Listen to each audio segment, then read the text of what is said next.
जो भी मेरे चैनल को सब्सक्राइब किया करे वो कमेंट भी कर दिया करे, क्योंकि मुझे आपको थैंक यू भी बोलना है। तो हेलो दोस्तों, आज हम बात करेंगे कुछ ऐसे भारत के इतिहास के बारे में जो बहुत कम लोगों को पता होगा। तो मैं बात कर रहा हूँ गोवा की, जहाँ हम अपनी छुट्टियाँ मनाने जाते हैं। वो दरअसल इंडिया का हिस्सा था ही नहीं।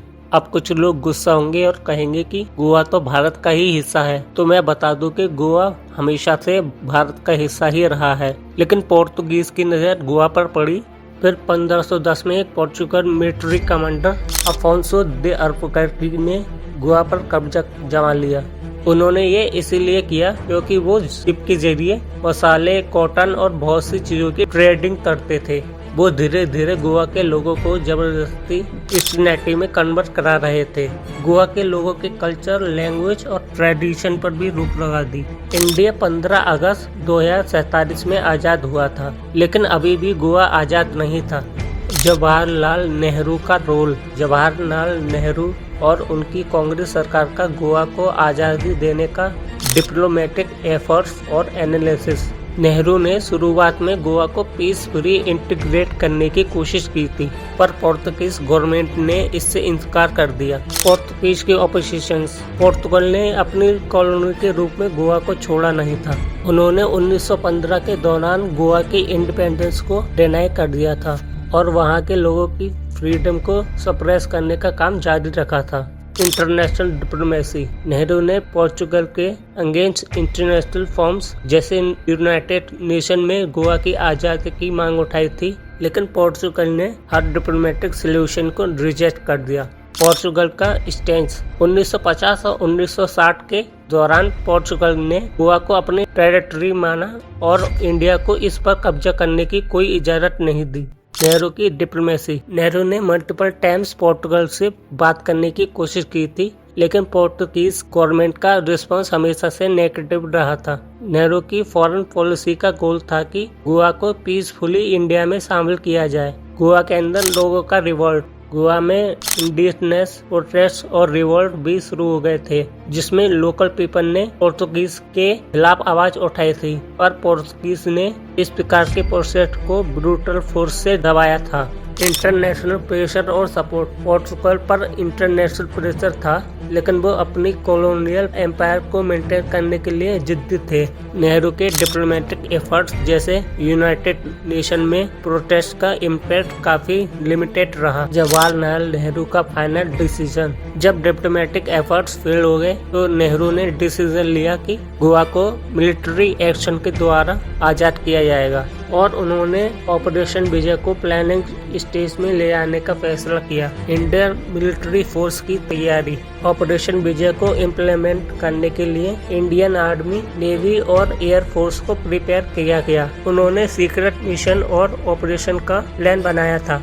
नेहरू की लीडरशिप। नेहरू की लीडरशिप में इंडियन गवर्नमेंट ने ये डिसाइड किया था कि मिलिट्री फोर्स के इस्तेमाल से गोवा को आज़ाद किया जाएगा, लेकिन ये ऑपरेशन को लिमिटेड और प्रिसाइज रखना था ताकि सिविलियन लीव्स को मिनिमाइज किया जा सके। ऑपरेशन विजय की आउटलाइन। ऑपरेशन विजय का प्लान गोवा से पोर्टुगीज कंट्रोल एरिया को रैपिडली कैप्चर करना था। इंडियन फोर्सेस की स्ट्रेटजी को हाईली कोऑर्डिनेट रखा गया, जिसमें नेवल ब्लॉकेड, एयर सपोर्ट और ग्राउंड असॉल्ट को शामिल किया गया। ऑपरेशन विजय की शुरुआत। 18 दिसंबर 1961 को ऑपरेशन विजय की शुरुआत हुई। इंडियन आर्मी ने गोवा के नॉर्दर्न और साउदर्न बॉर्डर्स पर कोऑर्डिनेटेड अटैक शुरू किए। Battle all conflict. गोवा में इंडियन आर्मी की जैसे ही एंट्री हुई, उन्होंने पोर्तुगीज फोर्स को क्विकली ओवरपावर कर लिया। गोवा में 36 घंटे के अंदर ऑपरेशन कंप्लीट कर लिया गया। नेहरू का रिस्पांस।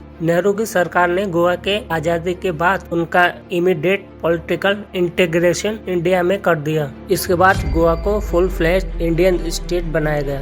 गोवा पब्लिक का रिस्पांस। गोवा के लोगों ने इंडियन आर्मी को अपना लिबरेटर माना। पब्लिक सेलिब्रेशन और प्रोटेस्ट के बीच गोवा को फ्रीडम मिल गई। Post operation situation. गोवा की आजादी के बाद गोवा की सरकार और प्रशासन इंडिया में इंटीग्रेट हो गया। नेहरू ने गोवा की पॉलिटिकल इंटीग्रेशन को स्मूथ बनाने की कोशिश की। सोशल और कल्चरल चेंजेस, गोवा के कल्चरल और सोशल लाइफ में बदलाव। गोवा के कल्चर में बहुत डेवलपमेंट और चेंजेस आए। लोकल पीपल के लिए ये एक नया शुरुआत था। गोवा की पॉलिटिकल और इकोनॉमिक डेवलपमेंट, गोवा की पॉलिटिकल और इकोनॉमिक सिचुएशन को इंडिया के इंटीग्रेट करने के बाद उसकी डेवलपमेंट की ओर ध्यान दिया गया। इंडियन गवर्नमेंट ने गोवा के डेवलपमेंट के लिए प्लान्स बनाए। गोवा के आजादी के बाद पोर्चुगल ने इंटरनेशनल प्रेशर को फेल किया और गोवा को इंडिया के साथ इंटीग्रेट होने की बात मानी। वेस्टर्न कंट्रीज ने मोस्टली पोर्चुगल के स्टैंड को क्रिटिसाइज किया। यूनाइटेड नेशन में डिस्कशंस, यूनाइटेड नेशन के प्लेटफॉर्म पर डिबेट और डिस्कशंस हुए, जिसमें पोर्चुगल ने अपने कॉलोनियल राइट्स को जस्टिफाई करने की कोशिश की, पर नेहरू की डिप्लोमेसी ने पोर्चुगीज को आइसोलेट किया। नेहरू की ग्लोबल डिप्लोमेसी, नेहरू ने अपने फॉरेन पॉलिसी को यूज करके गोवा की आजादी को एक ग्लोबल स्टेज पर पोजीशन किया, जिसमें वर्ल्ड नेशंस का सपोर्ट मिला। पोर्चुगल की आइसोलेशन और गोवा का इंडिया के साथ इंटीग्रेशन एक मेजर डिप्लोमेटिक विक्ट्री थी। भारत की पॉलिसीज पर प्रभाव, गोवा की आजादी के बाद गोवा का इंटीग्रेशन और नेहरू की लीडरशिप का इम्पैक्ट भारत की पॉलिसीज में दिखाई दिया। गोवा को फुल स्टेटहुड मिला और वो भारत का इंटीग्रल हिस्सा बना। गोवा की इकोनॉमिक और सोशल डेवलपमेंट में बदलाव आए। गोवा के कल्चर और हेरिटेज को प्रिजर्व करते हुए गोवा को मॉडर्न इंडिया में इंटीग्रेट करना था। नेहरू की लेगेसी, नेहरू की लीडरशिप और उनके विजन का गोवा की आजादी पर गहरा प्रभाव था। गोवा की आजादी और फॉरेन पॉलिसी और नेशन बिल्डिंग एफर्ट्स का एक इम्पोर्टेंट पार्ट थी। बस आज के लिए इतना ही। अगर वीडियो पसंद आई हो तो मेरे चैनल को सब्सक्राइब कीजिए, लाइक कीजिए और कमेंट कीजिए। बाय।